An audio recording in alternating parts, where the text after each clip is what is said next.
जय काड़ सिद्ध। हम हमेशा त्रिपुरारी पूर्णिमा जब भी मनाते हैं तो उसी समय हम ये तारकासुर की कथा तो आती है। तो तारकासुर के तीन बेटे थे।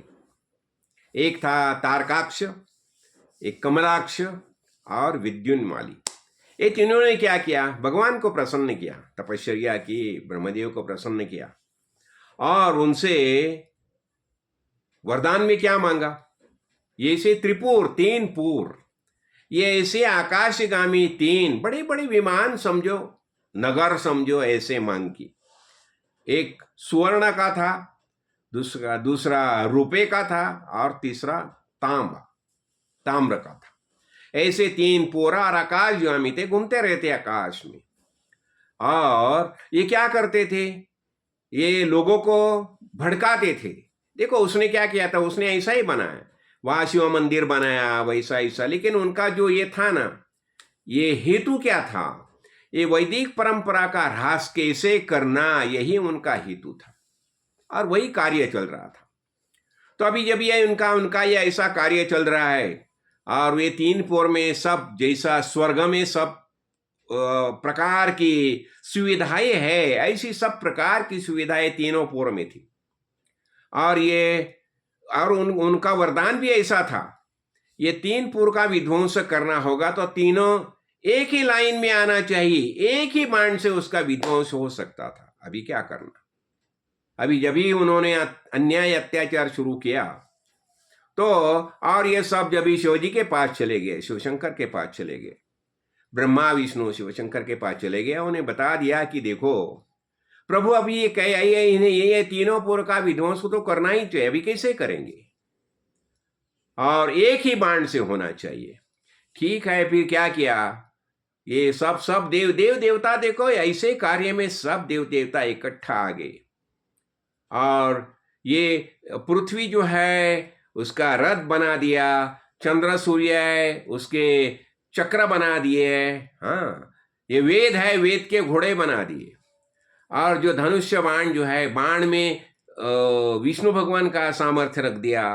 हाँ, और ये खुद शिवशंकर ये धनुष्य बाण लेके खड़े रह गए। वो देखते थे कि कभी ये तीनों पुर एक ही लाइन में आने चाहिए। और जब भी ये एक खास जो मुहूर्त था अभिजीत ऐसा, तो उस मुहूर्त के समय जब ये तीनों पुर एक ही लाइन में आ गए, शिवशंकर ने संधान किया और एक ही बाण से ये तीनों पुर का विध्वंस किया। देखो हम संक्षिप्त में देख रहे हैं, अभी तीनों पुर का विध्वंस किया। अब ये तो कथा होगी। हाँ, यानी तारकाक्ष, कमलाक्ष, विद्युन्मान, ये तीनों का तीन पुर जो है, ये तीन पुर का विध्वंस हो गया। हाँ, लेकिन ये किस्सा होता है, ये आके ये समझो ये हम कहानी देखी, लेकिन हमें भी हमारे शरीर है ना, शरीर, इस शरीर में भी तीन पुर है। स्थूल देह है, सूक्ष्म देह और कारण देह है। ये तीन पुर है, स्थूल सूक्ष्म कारण। ये तीन देह जो है ना, स्थूल देह है और फिर उसके अंदर मन, इंद्रिय, ये मनोमय कोश जो है ये सूक्ष्म देह है और कारण देह है। और चौथा जो है महाकारण देह। तो अभी क्या करना चाहिए? ये तीन जो है, ये तीनों देह के से ये अज्ञान जन्य है।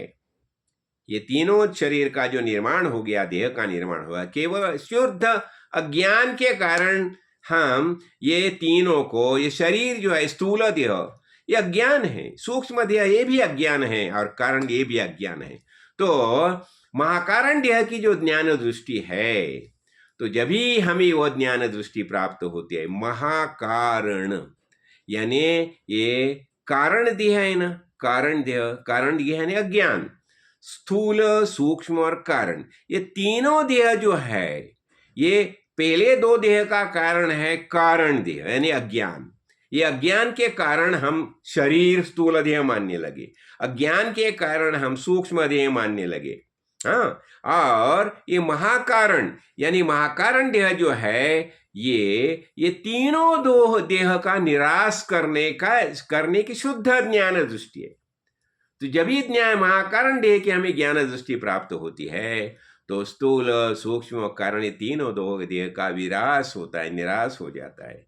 यही बात हम हमें सदगुरु समझाते हैं ना।